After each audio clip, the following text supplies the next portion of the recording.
Long ago, in the age of gods and heroes, the world was ruled not by kings alone, but by powerful immortals who shaped the fate of mortals. Among them were two rivals: Athena, goddess of wisdom,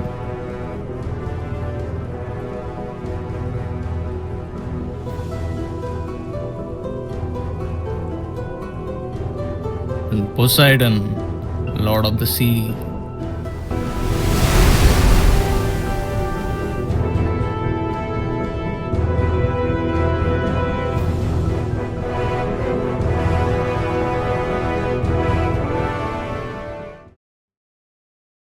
Athena, daughter of Zeus, you stand proudly among mortals. As if you're worthy of your protection, you give them knowledge, laws, strategies of war. They fear the dark.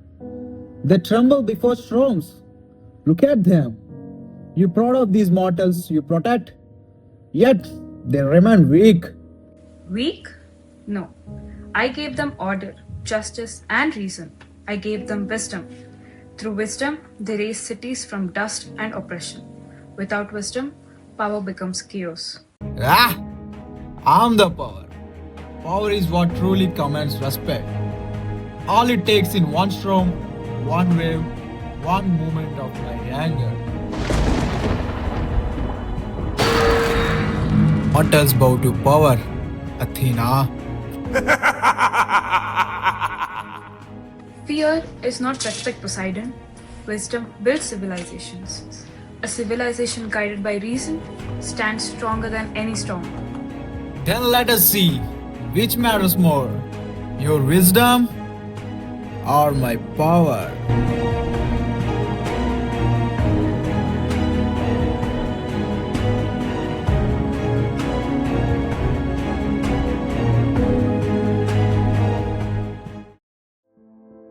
And as the gods argued, fate quietly moved toward a young woman whose life would soon change forever.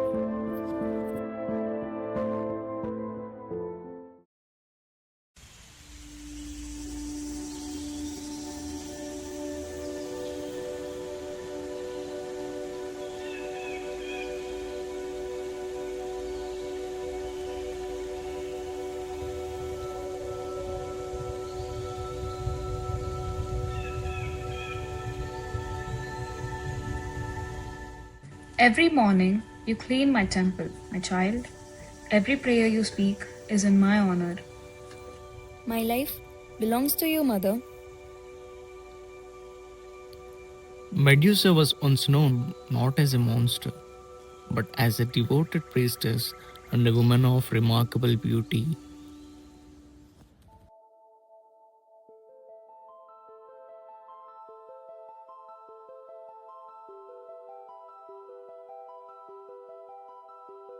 Sometimes people praise my beauty, but I wish they could see me more than that. Beauty will fade with time. My faith in my mother will never fade.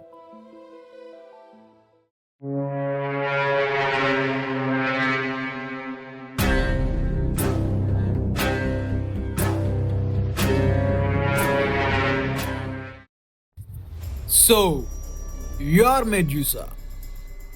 Lord Poseidon, why are you here? Medusa, so you're the priestess, who is known for her beauty more than her allegiance to Athena herself. Even the oceans whisper your name. This temple belongs to Athena. You should not be here. The gods go where they please. Please leave.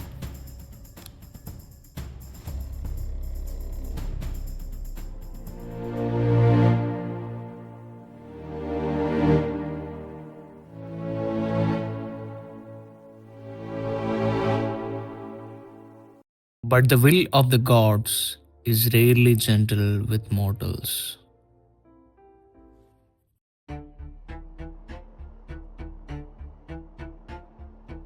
What has happened in my temple? Athena, please listen. Silence! My sacred temple has been dishonored. It was not my fault. Don't look at me, Athena.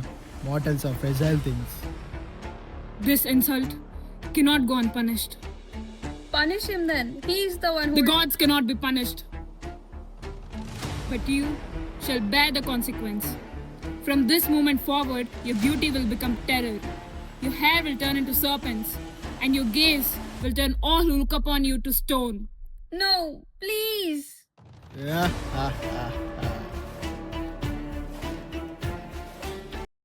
And so, in a single moment, a priestess became a monster. Time passed, but the wound did not heal. Far from the world of men, in shadows and silence, Medusa lived in exile, feared, alone, and forgotten by the very god she once served. Her name became a warning, a story told to frighten the brave. But while one life was cursed into darkness, another was being shaped by fate. In a distant land, on the island of Seriphos, lived a young man named Perseus, son of Zeus, yet raised as a mortal. He lived not for glory, but for one purpose, to protect his mother, Danae. But power, like the sea, is never still. King Polydictus, ruler of the island, desired Danae for himself, yet her son stood in his way. And so, with cunning words and a cruel heart, the king devised a plan, a task no man was meant to survive, a quest not for honor but for death. And thus, the paths of a cursed woman and an unwilling hero began to intertwine. Look at you, Perseus. You walk through my halls with your head so high. You talk of honor. You talk of duty. But what have you actually done for these islands? I've kept my mother safe from those who would mistreat her. That is my duty, and that is my honor. Ah ha ha. Your mother, Dana, is a queen. Yet you guard her like a prisoner. You stand in the way of her future. You stand in the way of us. Are you a son or are you a wall? I am her shield. I know what you want, Polydictus. You don't want a wife. You want a prize. And you want me out of your sight. You are half right.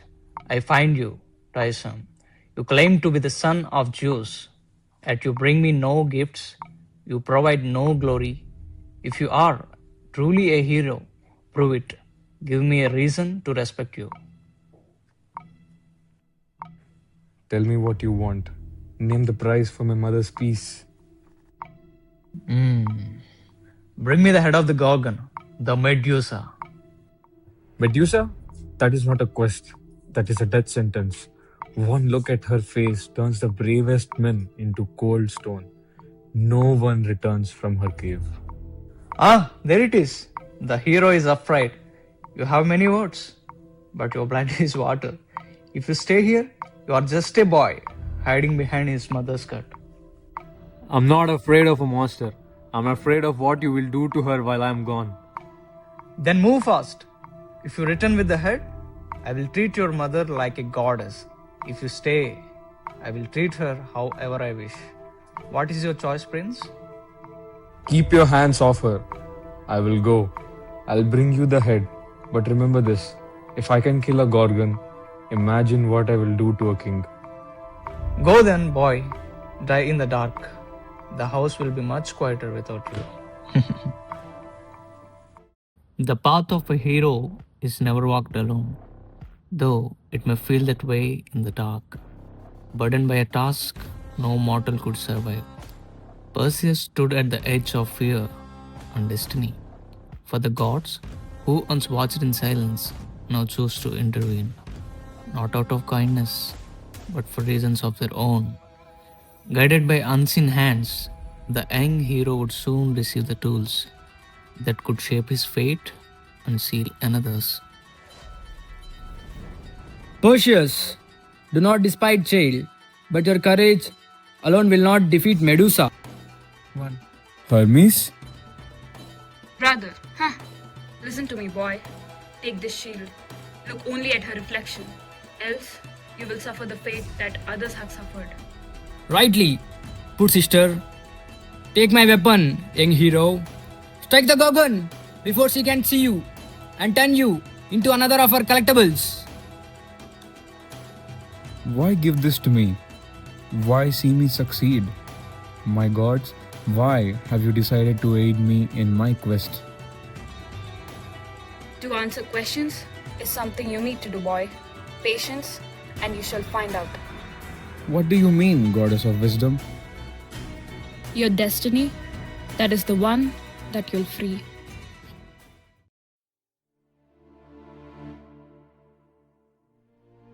Look at me now. Once I was admired. Now I am feared. Once I served a goddess. Now I am cursed by one. In her exile, Medusa was left alone, with nothing but silence and shadows. Days turned into years, and the world forgot the woman she once was. But the world of men is restless. Not all who wander know where they tread, and not all warnings are heeded. For some are drawn by curiosity, some by greed, and some by beauty whispered in legends. And so, on one unfortunate day, a traveler arrived, unaware that he stood at the edge of a story that would turn him into stone.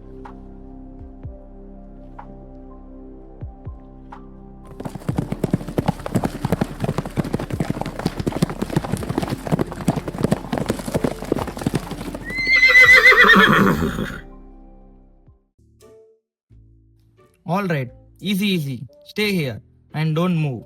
If something happens to you, I am walking all the way back and I do not do that.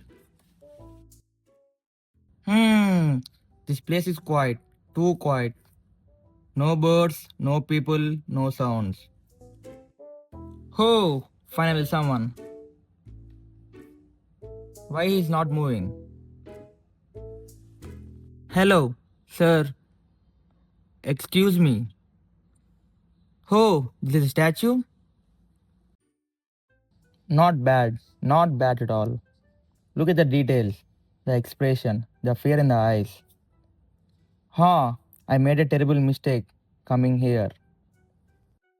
Wait, why does it look so real? And this one too. One, two, three. Why are there so many of them?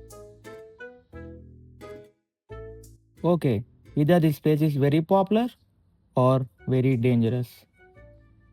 Alright, think. You are just a traveler, a smart traveler. Smart traveler doesn't panic.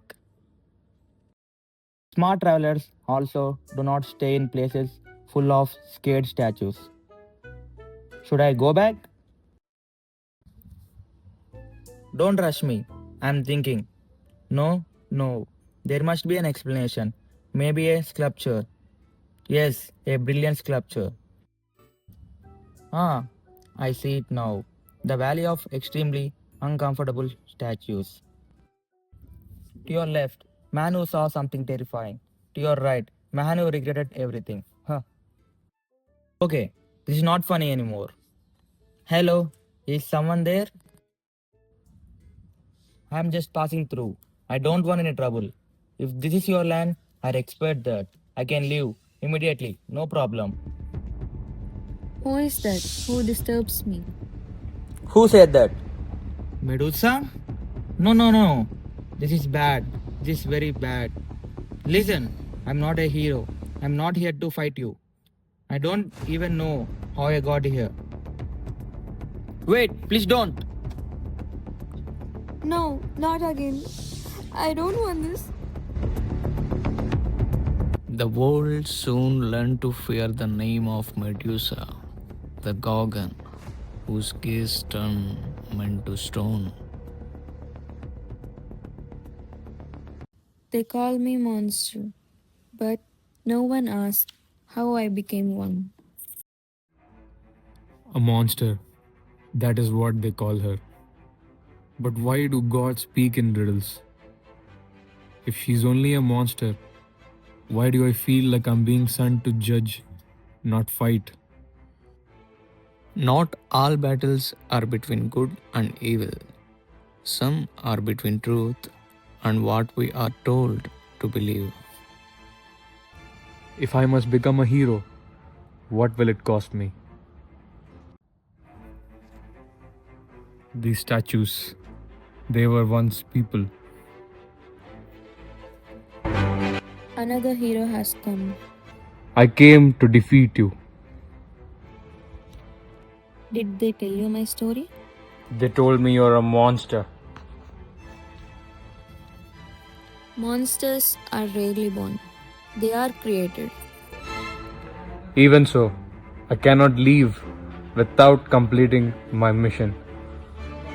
Then do what you came to do.